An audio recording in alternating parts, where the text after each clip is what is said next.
The Brevard City Council held its regular meeting on March 18th. Representatives from the Pisgah Health Foundation, Friends of the Acoustic Trail, and Transportation Planning and Design presented potential partnership and recreational opportunities for a property owned by Pisgah Health located near Hospital Drive behind Allison Road. In an effort to expand health and wellness facilities in the county, the Pisgah Health Foundation has suggested creating a park that includes accessible and sensory play areas as well as adult fitness stations on the property.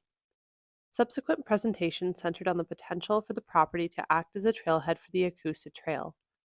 Believing larger project development on the property to be premature, Council voted to refer the Pisgah Health property discussions to the Parks, Trails, and Recreation Committee. Council then held a joint public hearing with the Transylvania County Joint Historic Preservation Commission to consider designating the Bryant House at 132 King Street a historic landmark. Built in 1916, the house originally served as a boarding house and operated until 2007. Police Chief Tom Jordan introduced a proposed amendment to the City Code of Ordinances that would allow downtown residents with a special permit to park overnight in public lots. Council then voted to approve the proposed amendment to the city's Unified Development Ordinance that expands Planning Board's role in zoning map amendments, giving Planning Board authority to recommend increasing the areas of proposed rezonings. The amendment also codifies the process for notifying and receiving feedback from property owners who are added to proposed rezonings in this way. Councilman Lauren Wise moved that Council take up the Downtown Development Overlay District expansion tabled at the February 19th meeting. Council voted to adopt an expansion of the DDOD, but did not clarify which extension option they preferred. An agenda item has been added to the April 1st meeting agenda to clarify which option they would like to officially approve. Council also approved a resolution introduced by Assistant Planning Director Aaron Bland that authorizes staff to apply for up to $400,000 from the North Carolina Department of Commerce's Rural Downtown Economic Development Grant to help fund the planting of street trees on West Main Street.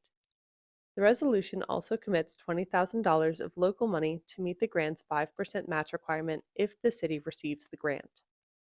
During closing remarks, Council members Aaron Baker and Gary Daniel asked to resume work on the section of the Estito Trail that will connect Main Street to the Mary C. Jenkins Center, with Mr. Baker also requesting an update on the Rosman Highway, Brevard High School section of the path. Mr. Baker also commented on the complexity of the Wilson Road project and the effect of that and similar projects on affordable housing, suggesting that the city view such housing as a kind of infrastructure. Councilman McMorrow noted the repaving of French Broad Street and Whitmire Street.